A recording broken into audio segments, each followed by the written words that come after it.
So now we see the viability of this working is that the 49 becomes something different. It is a morphogenic creature, these Autive Rave Babies. And the thing that's going to give them access is that 49, the 49th gate. So that's why it's in the middle here. It's very significant because this gate of access in both cases, it's the coordinating point that brings together the power of taking with the capacity of telling. And this is going to allow for all of this to emerge. This meaning the 49. The 49 is going to allow all of this to emerge. So access, think of the 49 as access for this to emerge. When we look at these rave babies, if you notice something, he talks about how the rave is going to evolve. Now that's going to be incredibly dependent on them being in a penta, because the fact is that they're going to operate in conscious pentas, melding with the other raves into a pure penta consciousness that we will not be able to, most of the time, generally speaking, as a societal structure, be able to communicate with. And when they're off on their own, they will be incredibly helpless, not fully functional, because they won't be in their penta, the way in which they're going to get locked into each other to become something different, something more melded, if you will, as a creature, a unified creature. So when I teach BG5, I help people imagine what this looks like as a kind of thing. You can think about this being like a little foot, and here's the leg. Okay, here's another little foot. Here's the leg, comes up through the torso, and here's the head, and here's the little arms. Okay, so you see that little person right there? So this is a leg and a foot and a leg and a foot and an arm and hands and a head. Now, as far as the expression, I imagine, something like that being the expressive, but not always. What about the planetary life aspects? That's why it's like, okay, how does this really work? We are only going to find out, hopefully, through people in future that will be able to study these penta beings, these rave children in their morphogenic form, transpersonal form. So if you look at the configuration that's here, these aspects, okay, none of them have anything to do with a normal penta. None of them have to do with what we classically study as penta, because these are the penta traits or gates. These are the penta activations. Channels exist between the sacral center, G, and throat. This power column here, that is not part of the Autive Circuit and the way that the conscious penta is going to operate or how it's going to derive its unique power. This is the power that's really going to differentiate the Autive penta from the human penta. So we're talking about very different things here. Remember the keynote of melding. The differentiation taking place here is through the empowerment of a unique sacral generative field between 3 to 5 people. And the sacral field is going to be coordinated by this 49, the access gate, within the empowerment of the energy that's going to be absorbed, breathed into the penta, this deep potential to take in and to tell, to meld, and be one within a complex transpersonal organism. 3 to 5 people creates penta. So one of the things to understand about this stream of telling is that this is not telling in the sense of language, because they won't need language to communicate. This is something quite different than what we know of as language, because raves themselves are non-articulating. They are not an articulating form. They are not talking. Speech and language is deeply strategic. It started as a mutation with the 11 and 12, the dropping of the larynx over 90,000 years ago. So the raves, according to Ra, it's clear to him that they will not need language. Speech was valuable strategically because of our ability to share information quickly across the airwaves. You know, we're all together hunting and we need to yell to each other in order to get into the right position, potentially, or whistle instead of yelling. You know, so communication out loud, verbally, strategically, helped us to be able to develop and survive. But in autive creatures, or rave babies, they will not need that. So being able to have very sophisticated information is something that is an enormous advantage for our ability to conquer the planet. Sophisticated information of talking, speech. That was the left strategic. Ross says that he doesn't think that raves are going to have any interest in speech because there's no need to communicate because they are the Penta. And we don't understand that. We don't have the capability of being able to grasp that what that could possibly mean in our current reality, unless you happen to live in a very unique, let's say, family where you're psychic. You know, it's passed down through generations, and you're able to. Even some of us can complete each other's thoughts or sentences, something akin to that, but not speaking out loud. The conversation of just a look, being able to hold volumes, and being of one consciousness with different forms. So they're not an articulate form. They're not going to be talking. This is the emergence of awareness here, and talking about the two aspects of awareness that are going to emerge in the 6 and the 37 specifically, because that is the stream of telling and the ability to express the awareness in two different directions. The awareness is going to move to the 59 or the 40. So in this telling, we have two forces or instruments of being able to move information.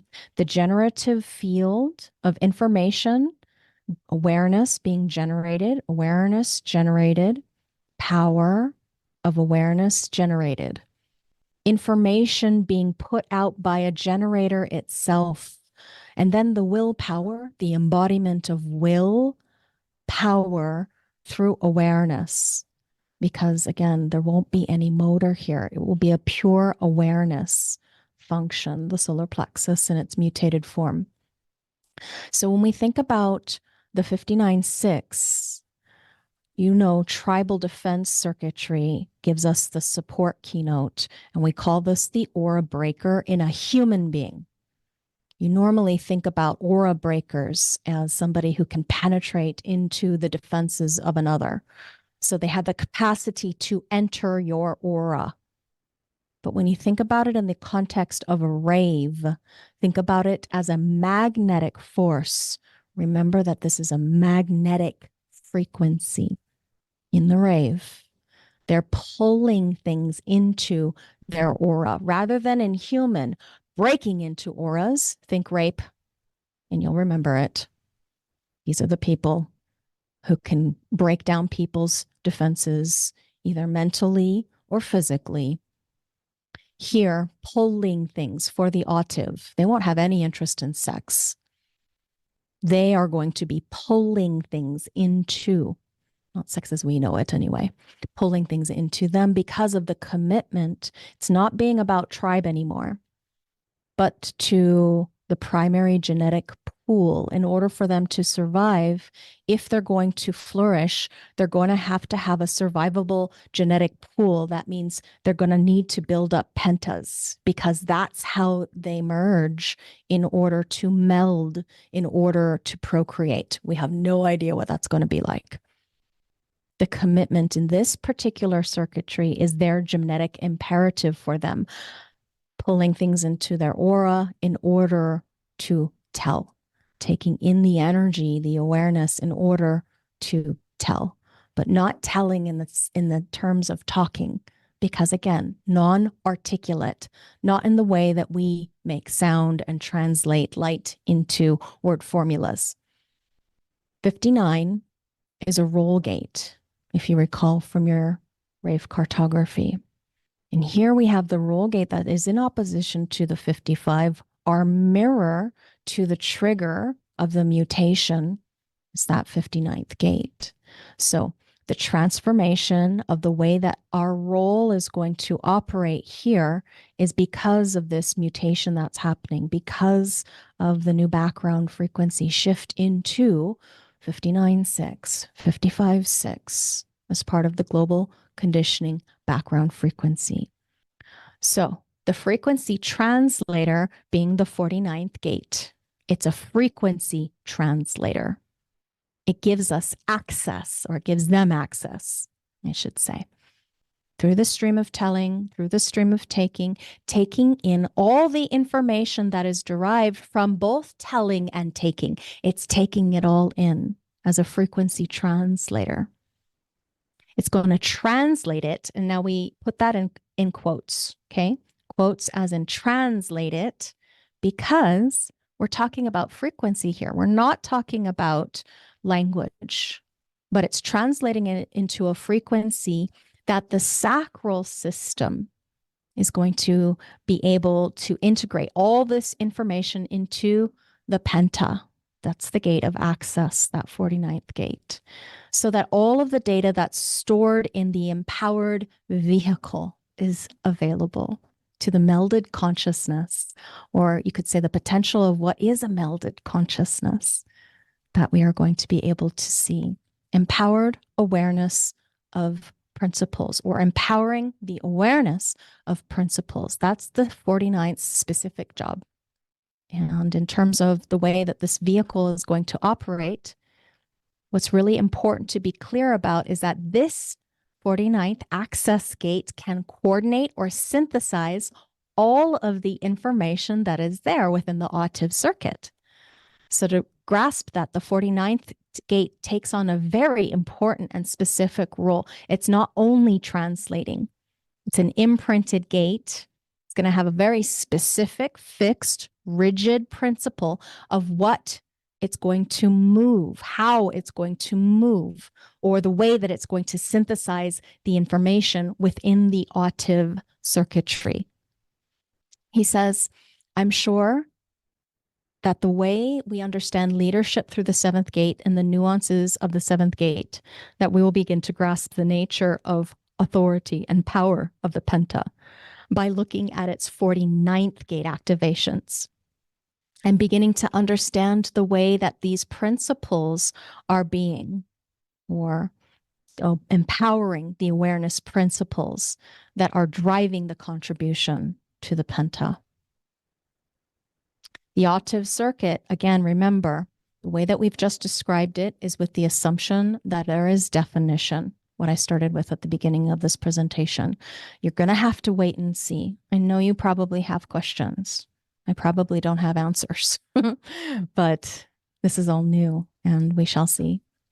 In other words, what Ross says about this is that actual activations that are there in the chart, which different kinds of setups will mean in looking at the circuitry, whether there's going to be an activation there, a definition, is it a reflector, or whatever the case may be, all those variations to look at. Keep that in mind, because the language that he's using and the way that he's describing is that there's going to be definition. This is just so that theoretically he can lay out the principles of the construct, concepts of what it is to be a rave. And there's going to be tons of all kinds of variations. But the goal of that matrix remains the same. meld in terms of the contribution of the raves that they make to a penta.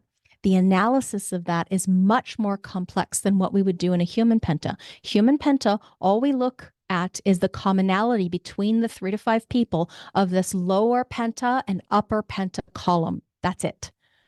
Whereas when we look at a rave, we're looking at something else. Where is the power link and the awareness link up to of the rave to the penta? And that linkage itself is something that's going to be subject to analysis, because the linkage is going to have many different variables, as I just discussed on the previous slide. What type? What else is there? What is there?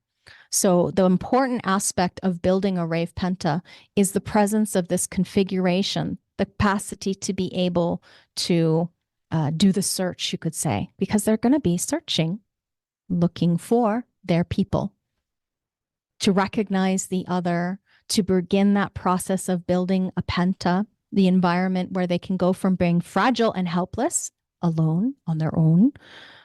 And it doesn't matter whether they have human parents being there, supporting them, giving them all the love, they will be helpless without their own kind. So fulfilling their potential and their survivability and the power of their potential will only happen through penta configuration. And that's where you, and maybe I, if we get called to it, can help by helping them find, especially in the beginning when there's not a lot of them, find their kind, having institutions that are potentially built specifically for the purpose of facilitating the co-creation of this communion where they are not separate, but they are one thing. And so the rest of the circuitry and the other activations, that's all of this is about the superficial configuration of what appears to be the potential to differentiate. But remember, the potential to differentiate is something that's automatically, we're looking at human, especially from 1781 to 2027, human intransitus. We are the ones, you and me, right here and now, the ones that are built with the birthright of individuation. And that has no value whatsoever to a rave. They're not interested in unique, differentiated potential. They're only going to function in a melded differentiation. And in seeking their own melded differentiation, that is the core of what is the emerging spirit awareness that seeks to go from being a drop of water to an ocean. According to Ra, it's an awareness that ultimately knows no limits to what it is capable of taking in. I imagine you think it's rather extraordinary to think about. I know it is for me. A beautiful potential here to wonder about it, of what these humans can be. Raves, rave humans, ravies. Yeah.